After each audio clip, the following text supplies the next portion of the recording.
And matter of fact, I could still be playing right now, and I would have no problem being 4-string to T, Chase, and Tyler Boyd. Play what? I'm just saying, Play FIFA? Madden? Nah, like in today's game. Oh, you said if you were the age back then, you could play. No, I could play right now. But you know, I'm in shape. You know, egg is a shape. No. I'm in shape. I'm in shape. Like if a call was happen to come, I'm not to play, but I'm in shape to be able to go. So what the call gonna come for if you can't play? I'm just saying, if it was, I'm just telling you, I'm in shape if it was to come. I read a story with John. You dropped the pass and you were crying, and John. Oh, I never forget. It was 3rd down. We were playing the Indianapolis Colts on the 25 going out, and that changed me in general. That drop, I never forget it. That's why I was able to call it out. 3rd down against the Colts. You remember? It's always you always remember the bad more than you ever remember the good. Yep. Because after that catch. That change, that was a pivotal point in my career. And same thing happened. I remember dropping the pass. It was my 2nd year in the league in 1991. I dropped the pass in the south end zone. Landed up, I was playing tight end. Mm-hmm. They split me out. They walked to Robinson, the linebacker from the Raiders, 57. Mm-hmm. I dropped the pass. We'd have won the game, and we'd have had home field throughout. Mm-hmm. We losing the championship game to Buffalo 10-7. I was crying. I remember crying, like driving home. I was crying. My brother's like, man, what's wrong? What's wrong? I said, Spank, I blew it. Mm. He's like, what? What'd you do? I said, I dropped the touchdown, man. I said, we'd have won the game. We'd have had home field throughout. He said, you'll get another chance.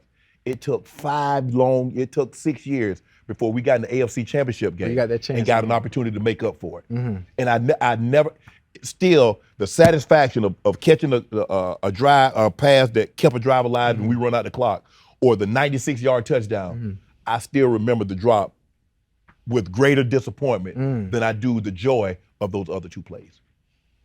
That's crazy how that works. And you know, I didn't let it linger, but it lit a fire up under me. It drove me, man. To never ever have my offensive coordinator or quarterback feeling like they couldn't count on me. Yep.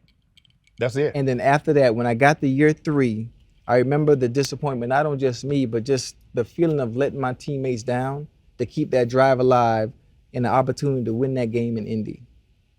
And year 3, from that point on, I wasn't feeling myself, but I felt I had arrived. Right. And I understood the game, the speed of the game. The game became slow to me. Right. And before every game, I walk up to my quarterback and my offensive coordinator and said, I got you, no matter what. I got you. And just the feeling of, then I really got into my, not my bag, but since that's what the kids say these days, I got into my bag with the calling Hugh Jackson and Marvin, the phone calls at 3, 4 in the morning. I'm open and just hang up. Man, I wish you would call me at 3 o'clock in the morning. Yeah, listen, that's psychological wars. You play games. You're supposed to call the other team defensive coordinator and wake them up. Don't wake me up. No, because when you're having a dream, right? listen to me. Stay with me. Okay. Right? When you have a dream, yes, you wake up in the morning, and you remember that dream vividly, don't you? Yep. Same thing with them phone calls. So when we get on those Saturdays, when I call you the night before games or through the week, when you're in that booth and you're calling plays, at some point you're gonna vividly remember, you know what? Just subconsciously, Chad gonna be open. You had a couple of 200-yard games, or you had a 260 or 209, and they came in very close. What do you remember about those games? Was there anything different going into that game? Because like sometimes during the week of practice, you like, boy, this thing gonna be nice on Sunday. And then sometimes you have a bad week of practice, I mean, you're not getting a whole lot of balls, and then you, for some reason, the ball just finds you on a Sunday. I had 260? Yeah.